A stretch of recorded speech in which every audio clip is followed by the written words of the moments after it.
Pour aller plus loin, je vous le disais ce soir, Davy Riemann, un des leaders des mouvements sociaux de mars et d'avril, est signataire de cet accord de Guyane et notre invité. Bonsoir Davy Riemann. Bonsoir Léa Cherubin.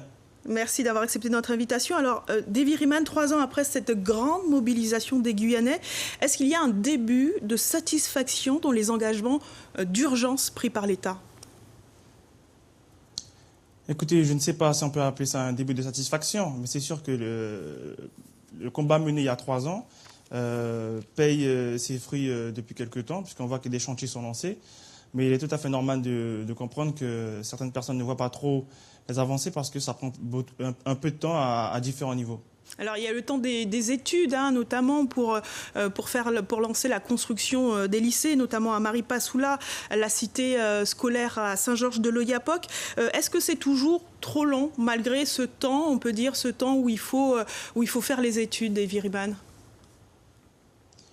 Écoutez, après, chacun dira les choses à leur manière. Donc, c'est trop lent, ça va pas assez vite, on peut faire mieux, on peut aller plus loin. L'essentiel, c'est que les choses avancent malgré tout. Et par rapport à cela, je tiens à saluer celles et ceux qui continuent à faire en sorte que ça avance dans la moindre mesure, parce qu'effectivement, ce n'est pas évident. Il y a malgré tout une volonté à différents niveaux que les choses n'aillent pas aussi vite que l'on souhaiterait, parce qu'on voit que dès qu'on veut faire les choses avancer assez rapidement, ça se fait dans d'autres situations. Mais nous restons vigilants malgré tout et on reste sur le qui-vive. Alors vous le dites, les choses avancent. Est-ce qu'il y a un secteur particulier qui avance peut-être plus que les autres, de votre point de vue ? Écoutez, par rapport au retour que l'on peut avoir, on voit bien qu'au niveau la partie sécurité-justice, qu'on le veuille ou non, les choses avancent. Au-delà de l'arrivée des gendarmes, des gardes mobiles qui sont là maintenant de façon pérenne, il y a les chantiers qui vont être lancés au niveau de Saint-Laurent avec le centre pénitentiaire, le tribunal de grande instance qui va avoir le jour aussi à Saint-Laurent. Il y a aussi le nouveau commissariat de police. Donc, les choses sont en train de se mettre en œuvre. Mais néanmoins, ça c'est la partie, entre guillemets, sécurité-justice. Il y a sur d'autres points, on a guère avancé malheureusement. Alors justement, les autres points, l'État annonce 80% des mesures réalisées, mais il y a de grandes interrogations et de taille notamment. On ne sait toujours pas concrètement et quand et comment sera rétrocédé le foncier, 250 000 pour les collectivités, 400 000 pour les peuples autochtones. Comment faire bouger les lignes sur ce point défini, Davy Riemann ? Écoutez, par rapport aux choses qui sont actées, telles que ces 2 points en l'occurrence, il va falloir que vous posiez la question aux personnes concernées, d'une, à la CTG, et 2, au collectif des autochtones qui gèrent le dossier de front par rapport à cela. Donc du coup, vous avez plus de visibilité avec le collectif pour la Guyane décollée sur ce point, par exemple ? Non, mais il faut bien rappeler une chose. Il y a une trame générale qui a été actée. En l'occurrence, il y a des comités de suivi qui ont été mis en place à différents moments.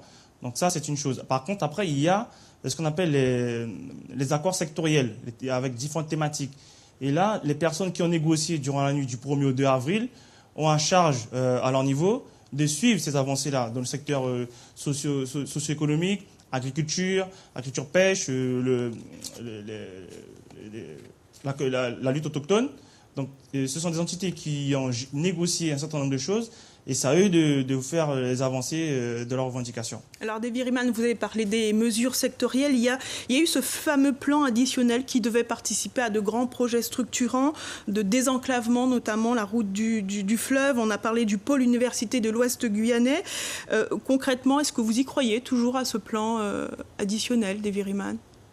Bien sûr, puisqu'il est gravé dans le marbre. Il suffit qu'il y ait une volonté politique d'abord locale de cette mise en œuvre dans les plus brefs délais, puisque je rappelle que ce plan additionnel a été rédigé avec les élus de ce territoire-là. Donc la plupart sont encore en place aujourd'hui, qui étaient là en 2017. Ils sont toujours là, ils savent ce qui était fait avec les collectifs pour arriver à ce plan additionnel. Maintenant, derrière, il faut que eux-mêmes qui sont en première ligne puissent dire au gouvernement en place aujourd'hui de mettre en œuvre cela. Je rappelle que dans l'accord de Guyane, il était prévu, au-delà de acter ce plan additionnel, de se réunir dans les plus brefs délais pour aller plus loin et voir la mise en œuvre de ce plan additionnel-là, ce qui n'a jamais été fait. Et j'aimerais rappeler aussi que dans cet accord-là, il y a certaines thématiques telles que la santé qui n'avaient pas abouti. Les discussions auraient dû reprendre pour arriver à aboutir à quelque chose de plus concret que ça. Néanmoins, rien ne s'est fait derrière. Donc on voit bien qu'il y a des choses qui sont actées dans le document, mais que l'État n'a pas mis en œuvre à l'issue de la signature.